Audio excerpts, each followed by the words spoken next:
Little People, Big Dreams, Mother Teresa, written by Maria Isabel Sanchez Vergara. Once there was a little Albanian girl who was always willing to give a helping hand. Her name was Agnes, and she lived in Skopje with her parents and two siblings. Agnes was raised to love God and love others above all else. Little did she know that in the future she would be known as Saint Teresa of Calcutta. One day, a new priest arrived in town. He had been working in India, far from where Agnes lived. She loved listening to his stories about helping the poor in the city of Calcutta. So when she turned 18, Agnes did goodbye to her family and started a long journey. She was determined to become a nun and help people, no matter what. She traveled to Ireland and joined the Sister of Loreto. Once she had settled at the convent, Agnes asked the nuns to call her Teresa from that day on. A few months later, she was ready to board a ship and travel to India. The language, the colors, the food, the smells, everything was new and different for her. Mother Teresa taught at a school for many years, but she knew there were some people who needed her more than her students, the poorest of the poor. Mother Teresa took to the streets of Calcutta, determined to help the first person in need. She had hardly taken 3 steps before she stumbled upon a woman who was laying on the ground. Soon 12 students joined her. They called themselves the Missionaries of Charity, and they set out to care for all those who needed it. They chose to wear a simple sari. Mother Teresa opened a hospital in an old Hindu temple. There was always one more bed, one more plate of rice, and one more blanket to cover whoever needed it.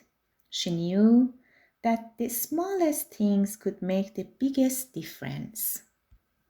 For more than 20 years, she picked up thousands of people from the streets of India. She opened hospitals, orphanages, and schools all over the world.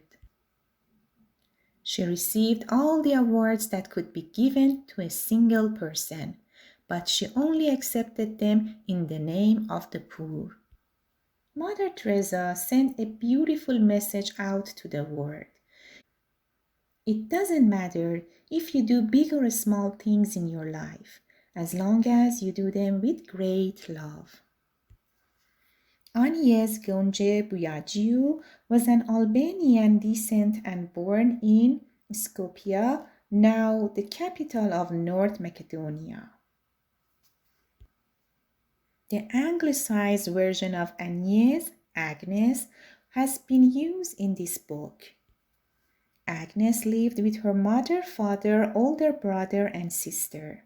Her family followed the Roman Catholic faith, and this could be seen in their everyday life. Her family weren't rich, but opened their home to people who needed help. Her mother would provide strangers with hot food and a place to rest. She taught Agnes to see God in her faces of strangers. At 12, Agnes then heard the call to dedicate her life to God. Her mother thought she was too young, but the voice persisted over the next few years. Agnes was fascinated by stories of Catholic missionaries, people who traveled to faraway places to help those in need. At 18, she set off to join a convent in Ireland, taking her vows as Sister Teresa. She traveled to India to teach at a school in Calcutta, where she became Mother Teresa. Mother Teresa was on a train to Darjeeling when she heard the call within the call. She believed God wanted her to help the poor whilst living among them. She founded the Missionaries of Charity, and many nuns joined her. They set up hospitals, comforted the sick, and cared for the poor when no one else did. She was awarded the Nobel Peace Prize in 1979 for her work. After she died, she was awarded a sainthood by Pope Francis in 2015. The Missionaries of Charity still continue Saint Teresa's work today. The end.